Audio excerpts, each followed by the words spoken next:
అసలు కృష్ణలీలలో అద్భుతం ఏంటంటే పుట్టిన పిల్లాడికి నీళ్లు పోసి వాళ్ళు తీసుకెళ్లి 11వ రోజున ఉయ్యాల్లో వేశారు.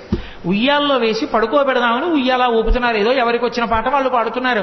అందరూ ఎంఎస్ సుబ్బలక్ష్మి గారు, లతా మంగేష్కర్ అక్కర్లేదు పిల్లల్ని పడుకోబెట్టడానికి. తల్లి ఎవరు ఏదో పాట పాడుతుంది. ఎంతమంది గోపకాంతలు వచ్చి పాట పాడినా నిద్రపోడే. అందున ఉయ్యాల ఊపి పడుకోబెట్టేటప్పుడు పిల్లాడు పడుకోవట్లేదంటే పిల్లాడు కనపడుతూ ఉండగా కాకుండా ఇలా ఉయ్యాల దగ్గరికి చేసి పట్టుకుని ఇలా ఇలా ఇలా ఇలా ఇలా అని పాట పాడి పడుకుని ఉంటాడు. అందుకని పాపం ఎంతో ఇదిగా ఇలా విప్పి చూస్తే గుడ్లు 2 ఇలా పెట్టుకుని చూస్తున్నాడు. ఏమిటమ్మా పిల్లాడు ఎంతకీ పడుకోడు, ఇదేం పిల్లాడే అని చెప్పి ఆ భుజం మీద వేసుకుని పాట పాడి ఎంతో తిప్పి తిప్పి తిప్పి తిప్పి ఇలా చూడటం కుదరదు కదూ. పడుకున్నాడా అంటే ఏం పడుకున్నాడు, గుడ్లు వేసుకు చూస్తున్నాడు. ఏం చేసినా పడుకోడు. ఇదెక్కడ పిల్లాడని ఆఖరికి యశోదాదేవి వచ్చి తల్లికి ఆఖరికి పెద్ద బ్రహ్మాస్త్రం ఏంటంటే బోర్లా పడుకోబెట్టేసి వీపు మీద ఇలా ఇలా ఇలా ఇలా కొట్టేస్తుంది. ఆ తొడ ఊపుతోను కొడుతోంది. ఎంతకీ పడుకోడు, వీపు చిట్లిపోతోంది. ఇదేంటి ఆది కూర్మంగా ఉన్నప్పుడు మందర పర్వతం తిరిగినా బాధపడలేదు కానీ ఈ కృష్ణావతారంలో ఇలా కొట్టేస్తున్నారు, నన్ను ఎందుకు ఇలా ఊపేస్తున్నారు అనుకున్నట్ట. లోకములు నిదురపోవకత నిదురుంపని శుభగుడు రమణులు జోకొట్టిపాడ నిదురం గైకొను క్రియ నూరకుండె కనుజరవకయున్నన్నారు పోతన గారు. ఓహో ఈ దిక్కుమాలిన ప్రపంచానికి అలవాటు ఉంది, నిద్రపోతుంటారు వీళ్ళు కళ్ళు మూసుకుని. నాకు నిద్రపోవడం అలవాట్లేదు, నేను నిద్రపోతే లోకాలు నిర్వహించేవాడెవరు. నేను పడుకోమని జోకొట్టేస్తున్నారు, నేను కళ్ళు మూసుకోపోతే వీళ్ళు ఇలాగే కొడతారని నిద్రపోయిన వాళ్ళ కళ్ళు మూసుకున్నట్టు. అప్పుడు వాళ్ళు సంతోషపడిపోయి జోజో కమలదల్లి క్షణ జోజో మృగరాజ మధ్య జోజో కృష్ణ జోజో పల్లవకర పద జోజో పూర్ణేందువదన జోజో యనచున్. సామాన్య గృహాల్లో జోజో జోజో అంటూ ఏ పాటలు పాడతారో పోతన గారి పద్యాలకి కూడా జోజో అని అలాగే అర్థమైపోతుంది. స్వార్థపరులైనటువంటి అత్తాకోడళ్ళు కడవల్లో వెన్నదాచుకునేవారు. కృష్ణుడు ఎక్కడొస్తాడో అని. కృష్ణుడు ఏం చేశాడంటే రానే వచ్చాడు, ఓ రాత్రి వచ్చాడు, శుభ్రంగా వెన్నంతా తినేశాడు. వెళ్ళిపోయే ముందు కొంచెం వెన్న కోడలు మూతికి రాసి వెళ్ళిపోయాడు. అత్తగారు పొద్దున్న లేచి కడవ దగ్గరికి వెళ్ళింది. కడవలన్నీ ఖాళీ. కోడల్ని లేపడానికి వచ్చింది, మూతి మీద వెన్న ఉంది. ఆశిముత్సా రాత్రి నేను పడుకున్న తర్వాత వెన్నంతా తినేశావా అని ఆ కోడల్ని పట్టు కొట్టింది. కృష్ణుడు ఇంటికి వెళ్ళాడు. ఆ అత్తా కోడలు ఉట్టి దొరికితే తాగేస్తాడని చెప్పి ఉట్టి కింద ఉంటే ప్రమాదం అని చెప్పి పైన కట్టేశారు. తీసుకెళ్లేదో చిక్కంలో పెట్టి పైన కట్టారు. రానే వచ్చాడు, చూశాడు. ఓహో ఈ అత్తా కోడలు పైకి కట్టారా ఎలా అనుకున్నాడు. పీటలు రోళ్లు అన్నీ తీసుకొచ్చాడు, అక్కడ వేశాడు, వాటి మీద ఎక్కాడు. ఇలా చెయ్యి పెడదామని చూశాడు, అందలేదు. పీటలు రోళ్లు వేసుకున్న అందనంత పైకి పెట్టేశాడరా, వీళ్ళ పని చెప్పాలనుకున్నాడు. ఓ రాయి ఒకటి తీసి కిందకి అన్నం పెట్టాడు. చక్కగా పైనుంచి కారిపోతోంది. హాయిగా అందరూ చీరలు పట్టి తాగారు, వెళ్ళిపోయారు. భాగవతం కాదు కానీ నాకు ఇది చెప్పినప్పుడల్లా జ్ఞాపకం వస్తుంటుంది. ఒక చోట ఒక అత్తా కోడలు అంతకన్నా చాలా తెలివైన వాళ్ళు ఇలా వచ్చి ఎక్కడో ఉట్టి కట్టి పెట్టినా తాగేస్తున్నాడని వాళ్ళు ఏం చేశారంటే కుండని చుట్టూ గంటలు కట్టారు. వచ్చి ముట్టుకున్నాడో గంటలు మోగుతాయి, అప్పుడు పట్టుకోవచ్చు అనుకున్నాడు. ఆయన ఏం చేశాడు, పీట వేసుకున్నాడు, రోడ్లు వేసుకున్నాడు, పిల్లల్ని ఎక్కించాడు, ఆ వీపులు ఎక్కాడు, దగ్గరికి వెళ్ళాడు. ఎలా ముట్టుకోవడం, ముట్టుకుంటే గంటలు మోగుతాయి. చూశాడు పరాత్పరుడు, ఆయన శాసనానికి ఏది లొంగది. ఓ గంటలలారా మీరు మ్రోగకుడు అన్నాడు. అవి విన్నాయి. చక్కగా వెన్న తీశాడు, పిల్లలందరికీ పెట్టాడు. ముందు వాళ్ళకి పెడితే కానీ తను తిండవు. అందరికీ అందిందా, అందింది. ఇప్పుడు ఆఖరణ తను తీసుకుని ఇలా నోటి దగ్గర పెట్టుకున్నాడు. గంటల కనకనకనకన మోగి. అరే మిమ్మల్ని మోగద్దన్నాను కదా, ఎందుకు మోగారన్నాయి.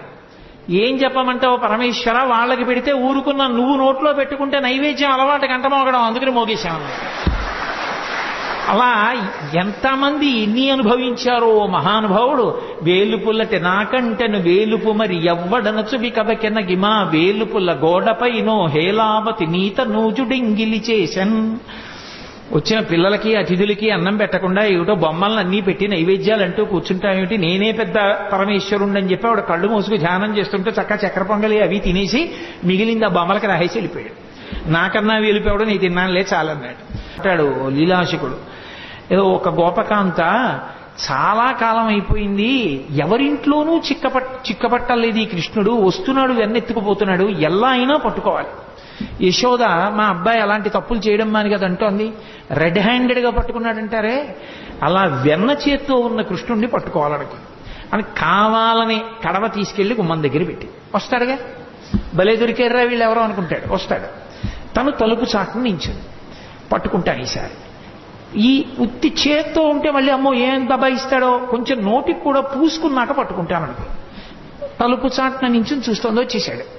వచ్చేస్తే తెలిసిపోతుంది అంటే ఏదో చిరుమువ్వ గజ్జెలు చిన్ని కృష్ణ నిన్ను నే కోరి కొలుతూ అన్నట్లుగా ఆ గజ్జెలు పెట్టుకుని వస్తాడు చప్పుడు చేసుకుంటూ. వచ్చి వెనకాల పిల్లలందరూ వస్తారు. ఆవిడ పక్కనే ఉంది పట్టుకుందామని. తెలియదు కదా, తెలియదని మనం అనుకోవాలి అందాక.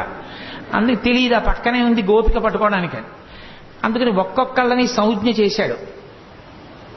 వచ్చేశాడు, తీస్తున్నాడు, పెడుతున్నాడు, చక్కగా ఒక్కొక్కడు పుచ్చుకుంటున్నాడు. బఫే భోజనంలా ప్లేట్ పెట్టుకుని వెళ్ళిపోతున్నాడు తినడానికి. ఆఖరిని అందరే అయిపోయింది లైన్, ఎవరు లేరు కాబట్టి ఇప్పుడు తను తినచ్చు. కూర్చుని అలాగో గోపికలు లేరు, ఈ ఇంట్లో పిచ్చేళ్ళు బయట పెట్టి వెళ్ళిపోయారని చెప్పి చక్కగా తీసుకుని ఇలా నోట్లో పెట్టుకున్నాడు. పెట్టుకోగానే గోపిక వచ్చి పట్టుకుంది. పట్టుకుని ఆ కృష్ణుణ్ణి చూసింది.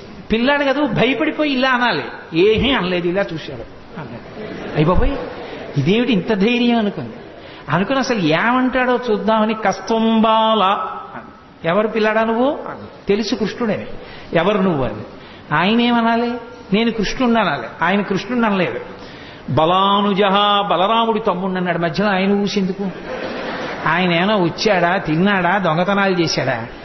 అంటే ఎక్కువ మందిని ఇన్వాల్వ్ చేస్తే శిక్ష తక్కువ పడుతుంది. అందుకని పాపం ఏ పాపం ఎరగని అన్నగారిని తీసుకొచ్చాడు. నా పేరు చెప్పడం మానేసి అన్నయ్య పేరు చెప్పడం. కస్తంబాల బలానుజహ. అమ్మ బాబోయ్, గుండెలు తీసిన బంటు, నీ పేరేమిటంటే బలరాముడి తమ్ముడిని అంటున్నాడు, తన పేరు చెప్పట్లేదని ఆవిడ కిమిహతే. ఇక్కడికి ఎందుకు వచ్చావు? ఓసారి ఇలా చూసి, ఓ మా ఇల్లు కాదా, మన్మందిరాశంకయా, మా ఇల్లు అనుకున్నాను. అమ్మ బాబోయ్, మీ ఇల్లు అనుకుని వచ్చావా? ఇంత నిజంగా గుండెలు తీసిన బంటూరా నాయన నువ్వు అనుకుని ఓ సరే పోన్లే. యుక్తం తం నవనీత పాత్ర వివరే హస్తం కిమర్థం యసేహే. బాగుందిరా నాయన, మరి వెన్నకుండలో చెయ్యెందుకెట్టావు? ఆయన అన్నాడు వెంటనేను, అమ్మా కాసేపు గట్టిగా మాట్లాడుకుంటా ఉంటావా? మాతకంచనవత్సకం మృగయితం మాదా విషాదం క్షణ ఇత్యేవం వరవల్లవీ ప్రతివచ కృష్ణస్య పుష్ణాతునః. ఎందుకమ్మా అంత గట్టిగా ఊరికే ఏంటి ఎందుకు వెన్నకుండలో చెయ్యట్టావు, ఇక్కడికి ఎందుకు వచ్చావు అరుస్తాయంటే, మా ఆవు దూడ ఒకటి తప్పిపోయింది, వెన్నకుండలో ఉందేమో అని వెతుకుతున్నాను, అరిస్తే పారిపోతుంది దూడని. వెన్నకుండలో దూడ దూరిందా, చెయ్యి పెట్టి వెతుకుతున్నావా, దూడ పారిపోతుందా అని తెల్లబోయి ఆవిడ చెయ్యి వదిలేసింది, పారిపోయింది. అలా నిర్భయంగా గోపకాంత పట్టుకున్నా కూడా తిరగబడి జవాబు చెప్పిన కృష్ణుడు ఉన్నాడే, ఆయన మమ్ము రక్షించుగాక అంటాడు. కృష్ణస్య పుష్ణాతునః. నహ అంటే సంస్కృతంలో మమ్ములను అని.